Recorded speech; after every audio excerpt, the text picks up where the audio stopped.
Modi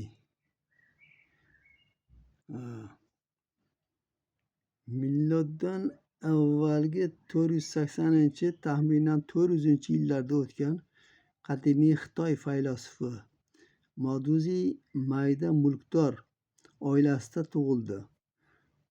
U g'ildiraklar va qurollar uchun so'loq yasovchi mohir usta bo'lgan.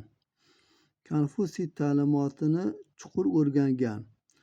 U Xitoy falsafasiga birinchi bo'lib Gu sabab va Lei tur darajalari tushunchasini olib kirdi hamda asoslab berdi. Motsizi qarashlari uning shogirdlari tomonidan to'plangan Motsizi kitobida jamlangan. Motsizining zamondoshlariga ta'siri shunchalar kuchli bo'lganki, u xuddi Konfutsiy kabi shuhrat qozongan. Uni hikmatlaridan odamzod endigina paydo bo'lgan qadim zamonlarda insonlar jazo nima ekanligini bilishmas, adolatni har kim o'zicha tushunardi. Adolat haqida 10 ta odam 10 xil o'ylar va har biri o'zicha haq edi. Oqibatda odamlar o'rtasida kuchli adovat paydo bo'ldi. Tartibsizlik va o'zaro adovatning sababi boshboshdoqlik ekanini anglagan odamlar oralaridan eng adolatli va dono kishini hukmdorlikka tanlab olishdi va uni samo farzandi deb e'lon qilishdi.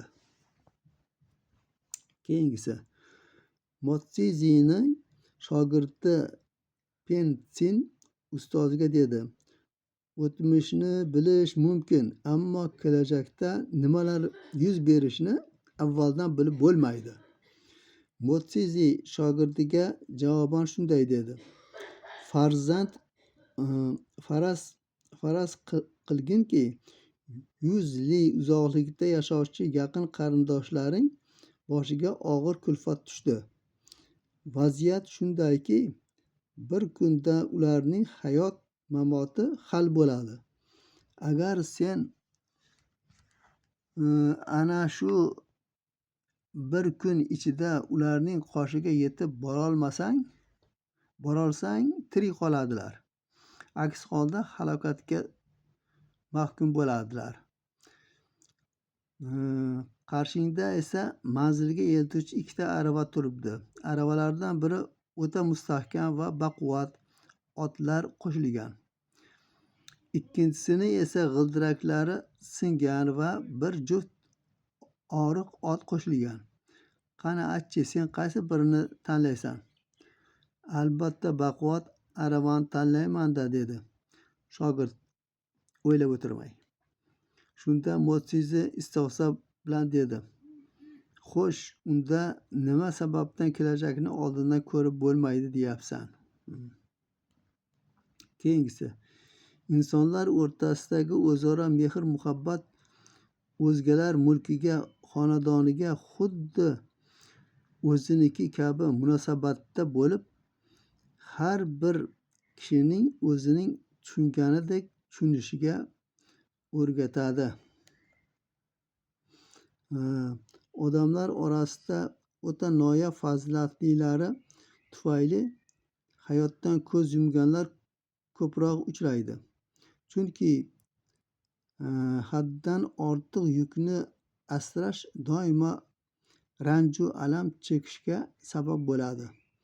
Zotan baland daraxtga eng avval bolta uradilar. Ohu va toshbaqaning yirigini ham darrov qo'lga tushiradilar. Katta ilonni esa birinchi bo'lib mahv etadilar. Devor qanday tiklanadi? Shuning uchun har kim qo'lidan kelgan ishni bajaradi. Kimdir g'isht teradi, boshqa bir odam loy tashib turadi, yana birov g'ishtni bir tekis terilishini o'lchab boradi. Shu taxlit devor qurib bitkaziladi. Adolat poydevori ham shu yo'sinda tiklanadi. Shu yo'lda fikrlay olishga layoqatli bo'lganlar mayli fikrlasinlar. Tarixiy kitoblarni bayon eta oluvchilar esa tarixiy kitoblarni talqin etaversinlar. Qo'lidan